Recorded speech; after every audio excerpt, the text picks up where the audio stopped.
Pero la descomposición no solo era en lo económico o una crisis de bienestar o una crisis política, era una descomposición en todos los órdenes de la vida pública, una decadencia. Entonces, se debe de entender, en vez de estar desatando odios y coraje, de que eso ni es humano, ni es cristiano, ni puede ayudar a tener una convivencia en armonía y una sociedad mejor.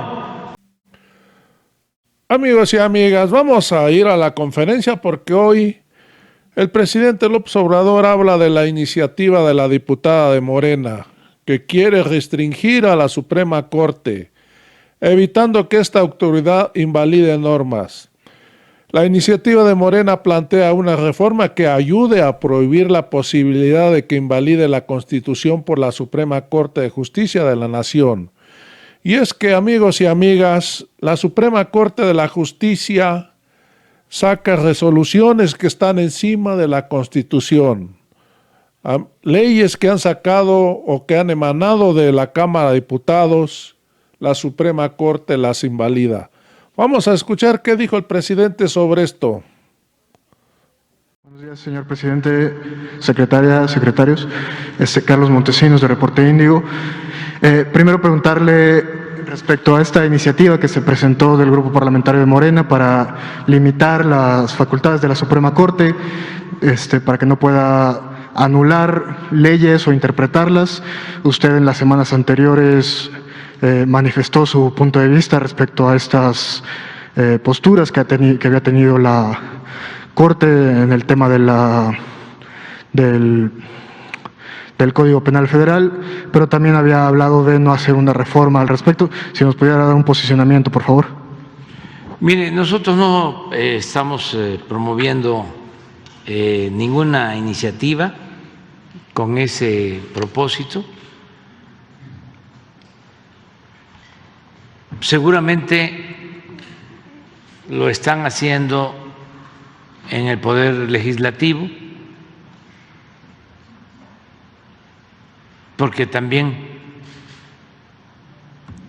ese poder tiene la facultad de presentar iniciativas, diputados, senadores, pero en lo que corresponde al Poder Ejecutivo no se ha presentado ninguna iniciativa de reforma a la Constitución con ese propósito.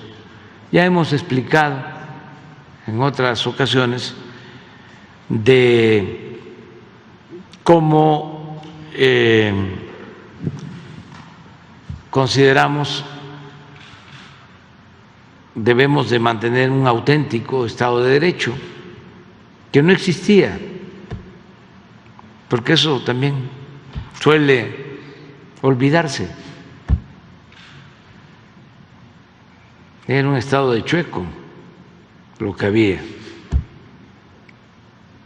El poder de los poderes era el Ejecutivo. Ahora, tanto el Poder Legislativo, como es evidente, y el Poder Judicial actúan con independencia, con autonomía. Nosotros somos respetuosos de los otros dos poderes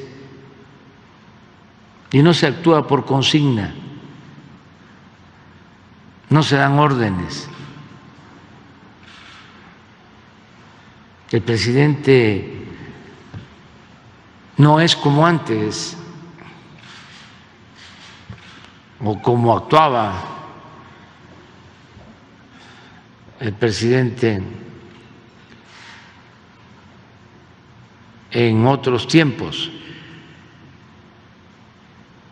En otros tiempos, aunque en la Constitución se establecía la división y el equilibrio entre los poderes, lo cierto es que el poder legislativo y el poder judicial eran apéndices del poder ejecutivo. Era el presidente el que mandaba, decidía todo. Ahora la Fiscalía es autónoma y se respeta lo que deciden, desde luego el Poder Judicial. Tenemos diferencias con el Poder Judicial, ahora mismo se están expresando por la actitud del juez que ha dejado en libertad a presuntos implicados en la desaparición de los jóvenes de Ayotzinapa. Un juez, de esas cosas también extrañas, aunque sean legales, de Tamaulipas.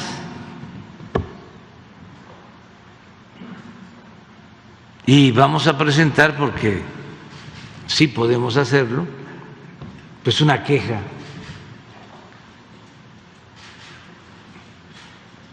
a la judicatura del Poder Judicial.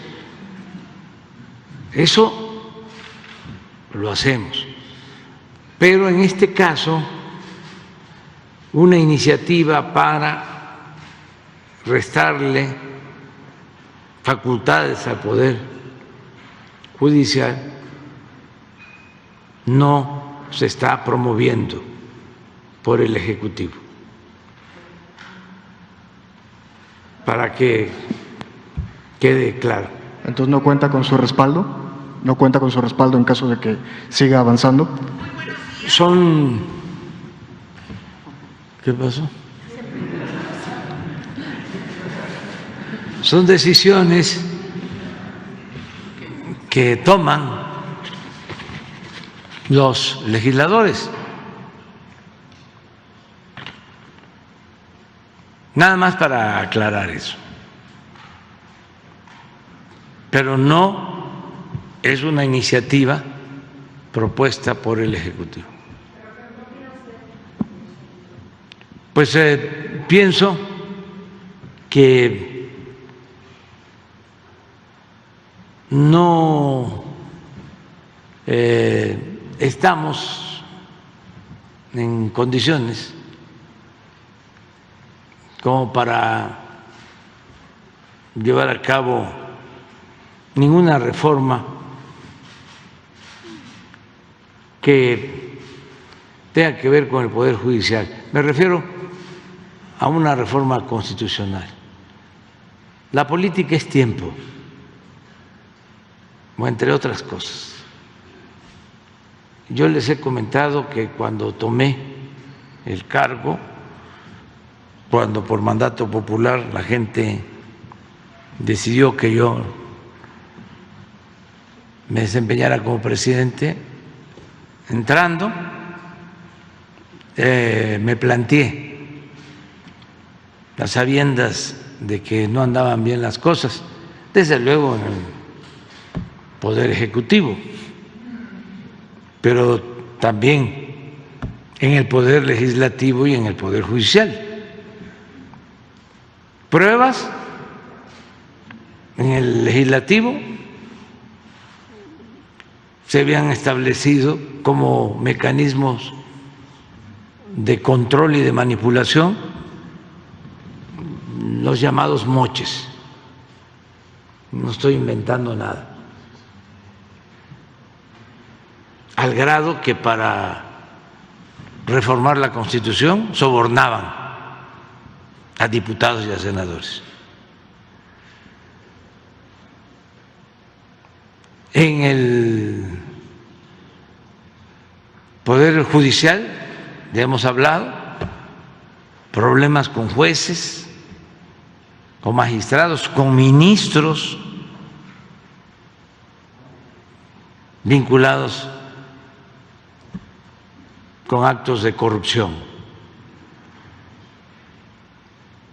Y en el Poder Ejecutivo, pues imagínense que la seguridad pública estaba a cargo de la delincuencia.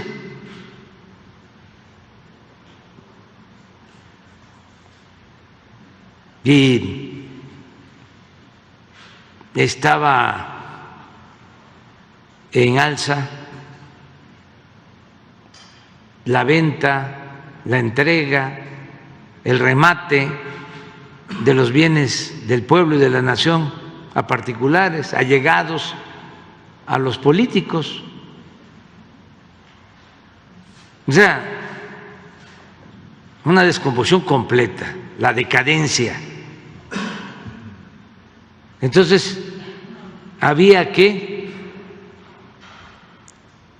optar entre inconvenientes y priorizar, decir que sí, que no,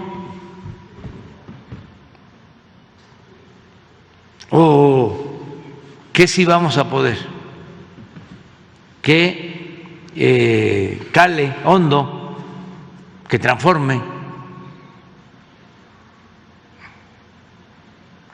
Entonces, con mucha claridad decidimos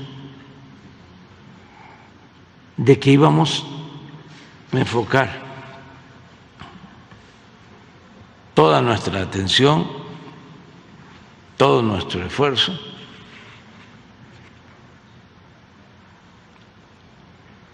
a desterrar la corrupción. O sea, así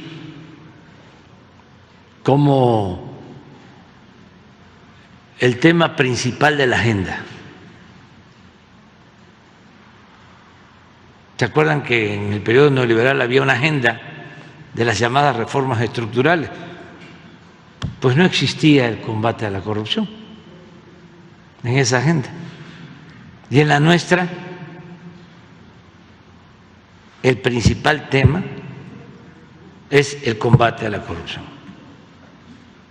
Hasta lo decía antes de entrar, que me preguntaban, dígame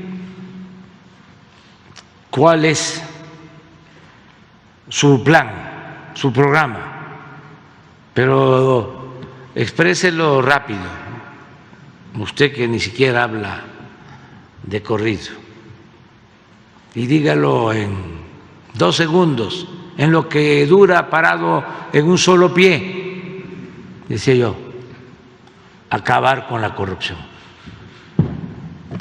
Ese es el plan. Entonces, a eso nos hemos dedicado, a no permitir la impunidad.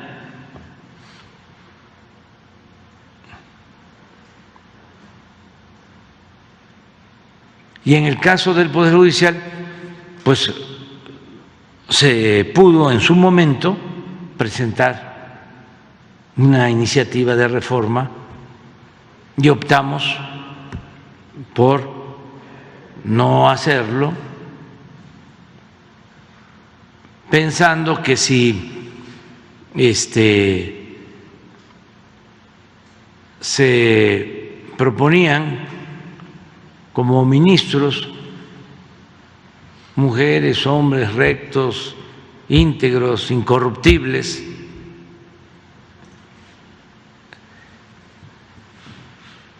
la reforma del Poder Judicial podría darse, que es además lo mejor, desde adentro.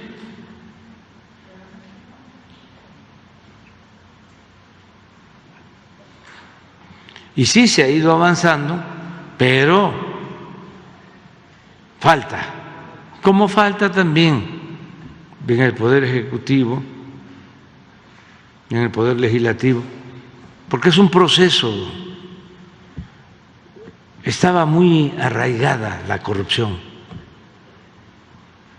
El gobierno era un comité al servicio de una minoría rapaz.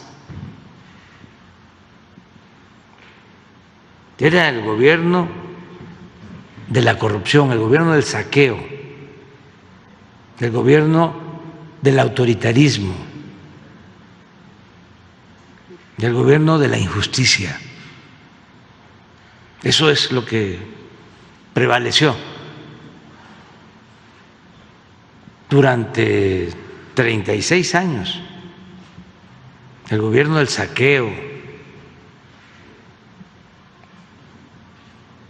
Por eso se están llevando a cabo los cambios y hay, como es natural, hay oposición. Pero yo celebro que los cambios se están dando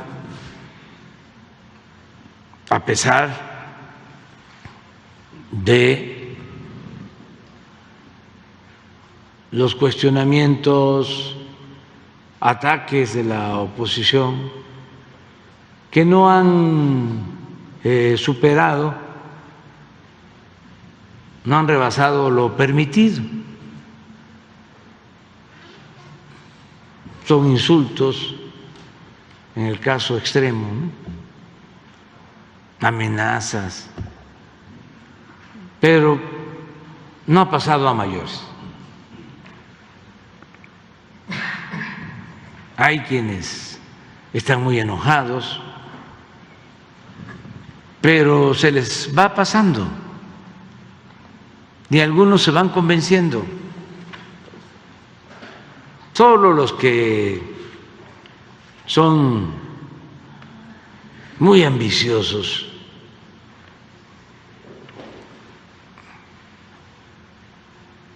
y no tienen llenadera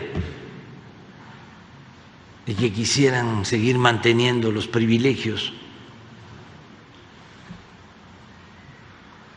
seguirse enriqueciendo,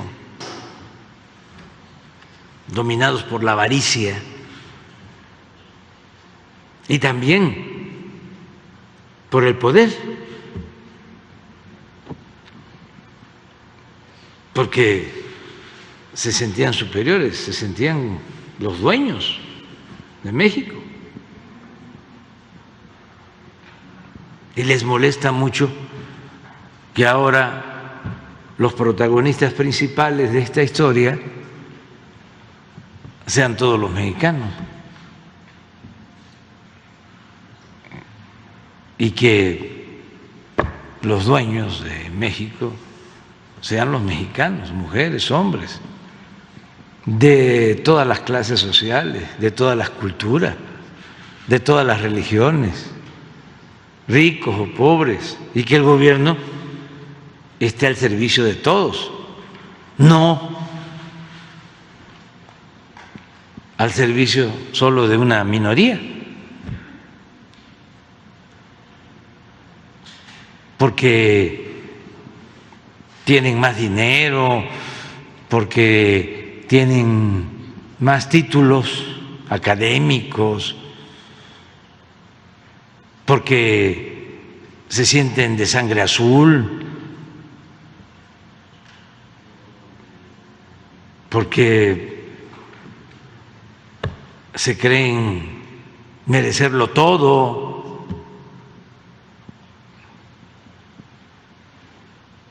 Hay una parte, me decían en el documental,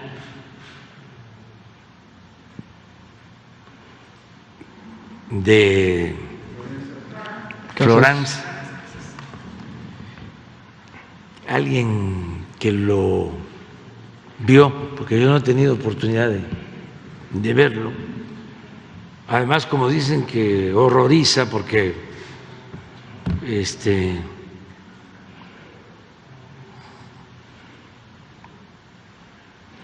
se ven muy desalmados los que actúan, que además son actores reales.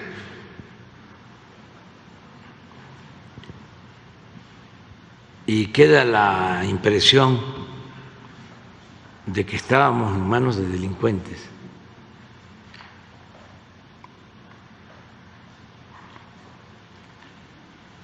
Y eso no me da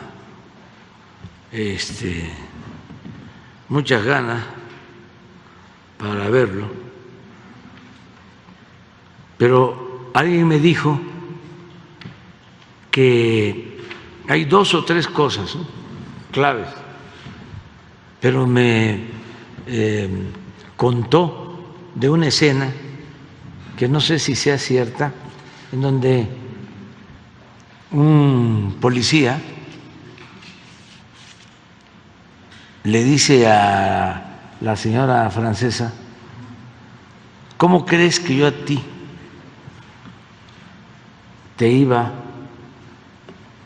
a hacer daño si tú eres blanca como yo?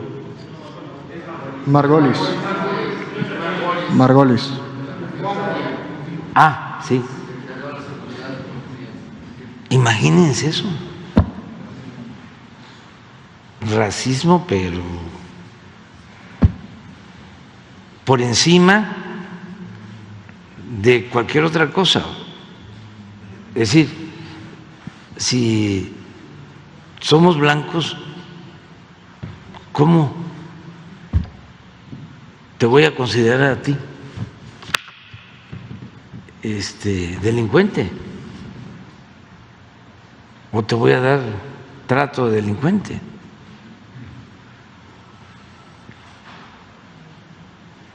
Entonces, eso había, o sea, no lo estoy inventando. Por eso es el coraje.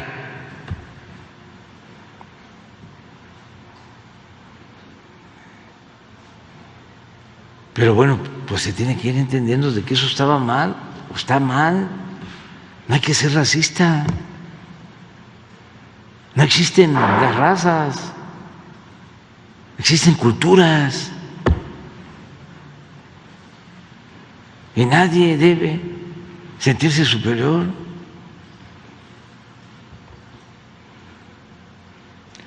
Hay que actuar con humildad, hasta el poder es humildad. ¿Qué hace uno cuando va a un templo? ¿Allí se muestran las diferencias? No. ¿Por qué? Nos hincamos para estar iguales. Es un acto de humildad. Hasta el nigromante decía que era liberal. Yo me hinco donde se hinca el pueblo.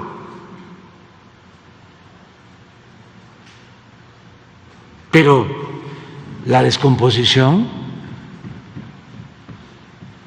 no solo era en lo económico o una crisis de bienestar o una crisis política, era una descomposición en todos los órdenes de la vida pública, una decadencia. Entonces, se debe de entender, en vez de estar desatando odios y coraje, de que eso ni es humano, ni es cristiano, ni puede ayudar a tener una convivencia en armonía y una sociedad mejor. Y que no queremos heredar eso a las nuevas generaciones, a nuestros hijos, a nuestros nietos.